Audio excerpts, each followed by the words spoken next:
दिल्ली के बीचों बीच हाल ही में एक ऐसी सच्ची घटना सामने आई है जो सच में किसी बॉलीवुड सस्पेंस थ्रिलर को भी पीछे छोड़ दे। आज के इस विश्लेषण में हम एक ऐसी आम सी दिखने वाली महिला की कहानी पर बात करेंगे जिसने सिस्टम को पूरी तरह से चकमा देने के लिए एक ऐसा अभेद्य जाल बुना जो शायद ही किसी ने सपने में भी सोचा होगा। तो चलिए इस बेहद दिलचस्प मामले की गहराई में चलते हैं। कहानी की शुरुआत करते हैं इस बहुत ही चौंका देने वाले आंकड़े के साथ। 2 किलो।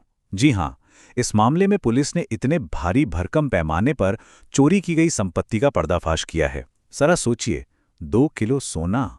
ये कोई राह चलती हुई छोटी मोटी चोरी बिल्कुल नहीं है। इतने बड़े लेवल पर चोरी करने के लिए बहुत ज्यादा समय, गजब का धैर्य और एकदम सटीक प्लानिंग की जरूरत होती है। फिर आता है हमारा दूसरा नंबर, 15 बैंक अकाउंट्स। ये आंकड़ा साफ बताता है कि मामला सिर्फ चोरी तक सीमित नहीं था। ये तो एक बेहद ही जटिल और सोचे समझे तरीके से बुनी गई मनी लॉन्ड्रिंग स्कीम थी। अपराधी को बैंकिंग और वित्तीय प्रणालियों की बहुत गहरी समझ थी और उसने अपने काले धन को एकदम सुरक्षित तरीके से छिपाने के लिए इस सिस्टम का बखूबी इस्तेमाल किया। और अब सबसे ज्यादा हैरान करने वाला नंबर, 15 कुत्ते। सुनकर थोड़ा अजीब लगा ना, लेकिन ये सच है। अपने इस पूरे क्रिमिनल एम्पायर और चोरी के खजाने को सुरक्षित रखने के लिए जानवरों की एक पूरी की पूरी फौज तैयार की गई थी। तो चलिए इस मास्टरमाइंड नौकरानी की कहानी को एकदम शुरुआत से समझते हैं कि आखिर ये पूरा खेल रचा कैसे गया। इस कहानी का सबसे दिलचस्प पहलू है ये जबरदस्त विरोधाभास। बाहरी दुनिया की नज़रों में सोनिया, जिसे लोग प्यार से सोना भी कहते थे, बस एक आम सी घरेलू नौकरानी थी जो घरों में काम करती थी। लेकिन इसके पीछे छिपी हकीकत कुछ और ही थी। उसका असली क्रिमिनल प्रोफाइल एक आदतन अपराधी और मास्टर चोर का था। एक तरफ सीधी सादी काम वाली बाई और दूसरी तरफ एक बेहद शातिर दिमाग वाली क्रिमिनल जिसने अपनी इस दोहरी जिंदगी को बड़े ही परफेक्शन के साथ जिया। अब आते हैं उन 15 गोल्ड लोन अकाउंट्स पर जिनके जरिए चोरी के गहनों को बैंकों में गिरवी रखा गया।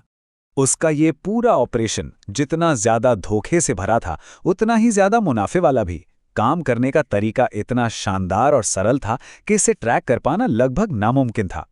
पहला स्टेप, जिन घरों में वो काम करती थी वहां से बहुत ही चालाकी से सोना पार कर देना। दूसरा स्टेप, उस सोने को बाजार में बेचने का रिस्क लेने के बजाय उसे सीधे फाइनेंस कंपनियों में गिरवी रख देना। और तीसरा स्टेप, एकदम साफ सुथरा कैश लेकर आराम से बाहर निकल आना।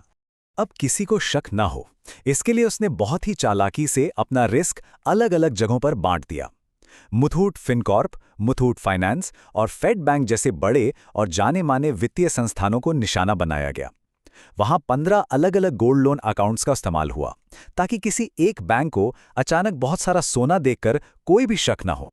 और इसका नतीजा, इन सब के जरिए लगभग 5 लाख रुपए का भारी भरकम कैश लोन हासिल कर लिया गया। बहुत ही शातिराना तरीके से उस चोरी के सोने को हमारी पूरी तरह से लीगल वित्तीय प्रणाली के भीतर घुसा दिया गया, और वो भी एकदम दिन दहाड़े, हर किसी की नजरों के ठीक सामने। लेकिन कहानी यहां खत्म नहीं होती।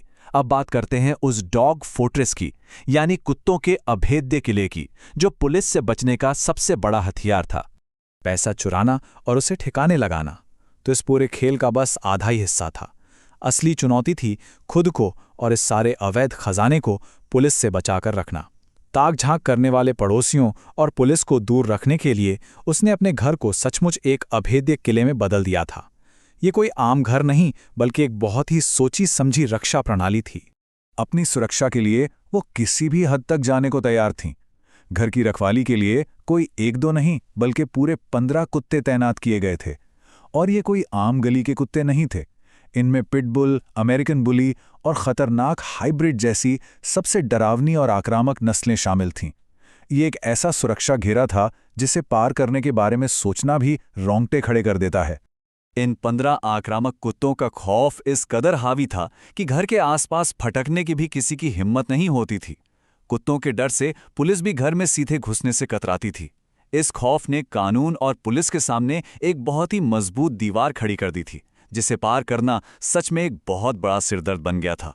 लेकिन कहते हैं ना कि कानून के हाथ बहुत लंबे होते हैं। तो आइए देखते हैं कि पुलिस की कार्रवाई कैसे हुई और इस पूरे जाल का खुलासा कैसे हुआ। हॉलीवुड स्टाइल की इतनी मजबूत सुरक्षा व्यवस्था के बावजूद दिल्ली पुलिस आखिरकार इस किले को भेदने में कामयाब रही।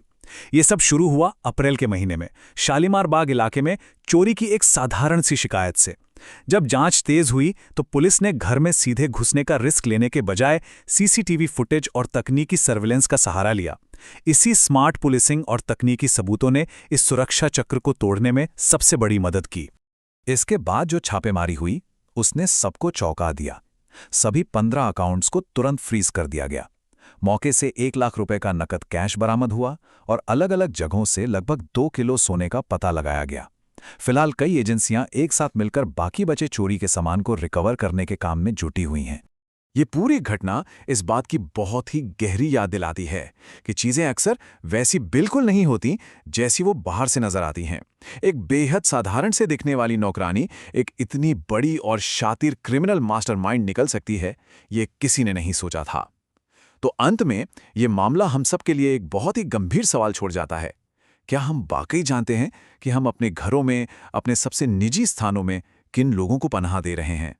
ये एक ऐसा सवाल है जिस पर हम सबको बहुत गंभीरता से सोचने की जरूरत है।